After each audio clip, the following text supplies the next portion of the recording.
BSc Home Science Applied Physics Unit 2 Lecture 13th by Twinkle।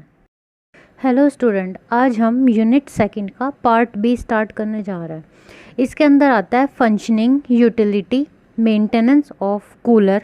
हमें cooler के बारे में पढ़ना जो घरों में लगा रहता है, water cooler, refrigerator, AC and deep freezer. इन सब के फंक्शन, यूटिलिटी और मेंटेनेंस के बारे में हमें इसके अंदर पढ़ना है। और आगे बढ़ने से पहले do like and subscribe my channel. मेरे चैनल को लाइक कीजिए और सब्सक्राइब कीजिए। तो पहला आता है यहाँ पे वाटर कूलर, वायु शीतलन यंत्र, जो हमारे वायु को शीतल करता है। घर के अंदर की जलवायु के नियंत्रण में ताप ठंडा करने की व्यवस्था, संवातनीय व्यवस्था करने के उपकरण कई प्रकार के आते हैं। घर में सुविधाजनक वातावरण उत्पन्न करने के लिए यह आवश्यक है कि शरीर की मौसम के अनुसार ठंडा या गर्म रखा जाना चाहिए। गर्मियों में शरीर के पास का तापमान कम रखा जाना चाहिए, साथ ही आर्द्रता पर अधिक महत्व देना चाहिए। आजकल अधिकतर घरों में कूलर का प्रयोग होता है। कूलर वास्तव में एक प्रकार का पंखा है।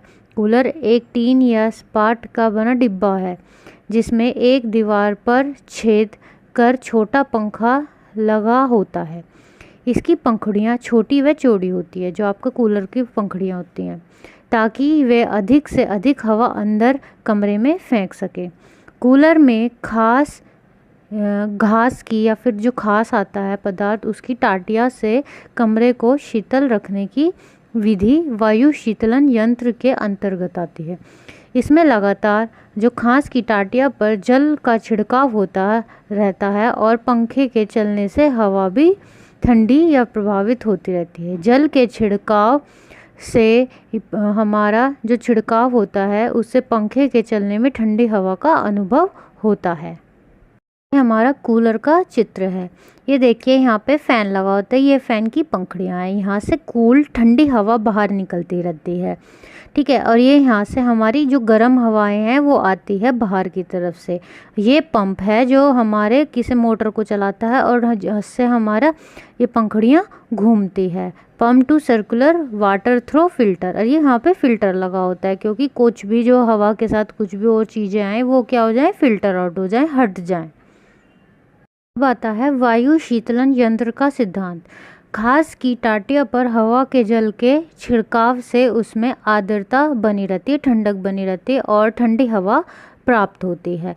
तो जो कूलर के चारों तरफ जो हमारी टाटिया लगी रहती है उसमें पानी का जल इससे पंप से छिड़कता रहता है, जिससे अंदर उसमें ठंडक बनी रहती है और वो हमें क्या करता है, बाहर की गर्म हवाएं ठंडी ही प्रदान करता है।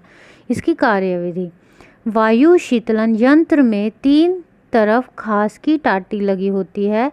एक विद्युत पंप की सहायता से, ये विद्युत का पंप है जो बिजली से चलता है, जो हमें पानी को पाइप के द्वारा ऊपर उठाता है और उनसे हमारी टाटियों पर क्या होता है, पानी का छिड़काव होता है, पंप से ही होता है। वे सहायता से कक्ष में डाला हुआ जल, जो उस कूलर के नीचे की तरफ हम पानी भरते हैं, उसमें डाला हुआ जल लगातार घास की टाटियों पर गिरकर उन्हें गीला रखता है। इसमें अंदर एक पंखा होता है जो हवा को अंदर खींचकर, बाहर की गर्म हवा को अंदर खींचकर ठंडी करता है और ठंडी हवा को फेंककर कमरे के तापमान को कम करता है। इसमें एक आर्द्रता नियंत्रक भी लगा रहता है जो उसे पंखुड़ियों को चलने को कम ज़्यादा कर सकता है, जो टाटी पर गिरने वाले जल को और वाष्पान को नियंत्रित करता है। इसमें दोष यह है कि यह कमरे की आर्द्रता बहुत बढ़ जाती है, जो कष्ट प्रद करती है और कुछ देर बाद वाष्पान कम होने से ठंडक पैदा होती है। इसकी सावधानियां, समय समय पर इसमें जल भरना चाहिए।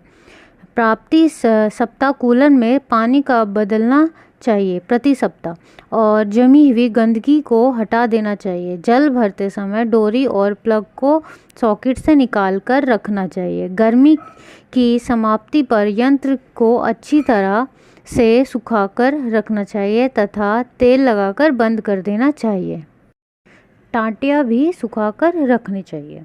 इसके बाद आता है आपका वातानुकूलन, एयर कंडीशनर, जो AC घरों में लगे होता है।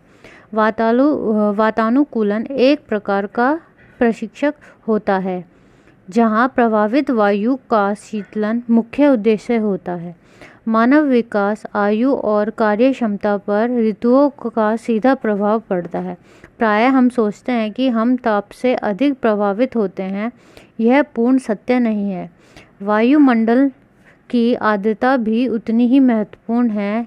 कम से कम हम मकान के भीतर ताप और आर्द्रता को नियंत्रित कर सकते हैं। इस नियंत्रक को वातानुकूलन कहते हैं। अब आता है प्रिंसिपल ऑफ एयर कंडीशनर, और हम कह सकते हैं सिद्धांत। किसी सीमित स्थान में अथवा बंद कमरे में वायुमंडल के तथा उस स्थान में उपस्थित जल वाष्प की मात्रा, आर्द्रता को मनुष्य के लिए अत्यधिक आरामदायक परिस्थितियों में परिवर्तित करना वातानुकूलन कहलाता है। अब आता है इसका स्ट्रक्चर एंड प्रोसेस।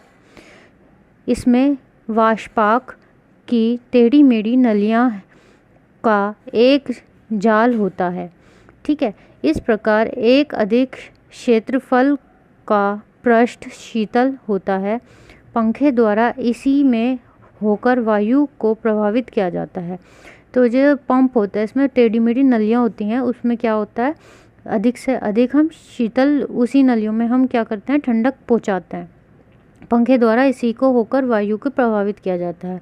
और अधिक आर्द्रता होने पर वायु पार होते समय कुछ संघनित भी हो जाती हैं। इस प्रकार शीतलन के साथ साथ कुछ निरार्द्रक भी होते हैं। बाहरी वायु और कमरे की वायु मिश्रित कक्ष में आती हैं। एक जगह, क्योंकि अंदर की जो गर्म हवा है उसे अपने अंदर लेके बाहर भेजता है, और फिर बाहर की जो हवा होती है उसे नलियों के द्वारा ठंडक करके वहाँ पे वो कूलन प्रदान करता है। और वहाँ फिल्टर, फिर आने जाने में एक फ़िल्टर लगा होता है जिसमें कुछ भी अन्न जो है धूल मिट्टी रुक जाती है। अब कुछ वायु तापित होती हैं और कुछ ठंडी होती रहती हैं। दोनों का मिश्रण इस प्रकार होता रहता है कि हमें निर्धारित ताप मिला। आर्द्रता भी यही नियंत्रित होती है। यदि आर्द्रता बहुत कम हो जाती है उसे बढ़ाने की व्यवस्था होती है, इससे ताप अधिक होता है। इसके बाद आता है उत्तम वातानुकूलन की कुछ शर्तें। उत्तम वातानुकूलन के लिए निम्नलिखित शर्तें हैं। पहली, कमरे का तापमान लगभग 23 डिग्री से 25 डिग्री होना चाहिए। तो जितना भी हमारा तापमान कम होता है उतनी ठंडक होती है, तापमान ज़्यादा उतनी गर्म। तो कमरे का तापमान इतना होना चाहिए जब भी वो हमें एसी उसे ठंडा कर पाएगा। अपेक्षित आर्द्रता 60% से 60 से 65 के बीच में होनी चाहिए, जो हमारे आर्द्रता होती है। वायु की गति 0.75 से 2.5 मिली पर मिनट तक होनी चाहिए। वायु का लगभग 25% भाग शुद्ध वायु में बदला होना चाहिए। वायु के शुद्धिकरण के साथ साथ यह निर्धारण कारण भी होना चाहिए, शुद्ध होना चाहिए। वातानुकूलन का चुनाव करते समय ध्यान रखने योग्य बातें। पहली, कमरे में पड़ने वाली सूर्य की किरणें, अंदर व बाहर का तापांतर, मानव संख्या, दरवाजे व खिड़कियों से होने वाले क्षरण, वह सब कुछ ढका होना चाहिए, जब भी वह हमें कमरे में ठंडक पहुंचा जाएगी। कमरे में ऊष्माजनक उपकरण। ये कुछ वातानुकूलन की व्यवस्था के चित्र हैं।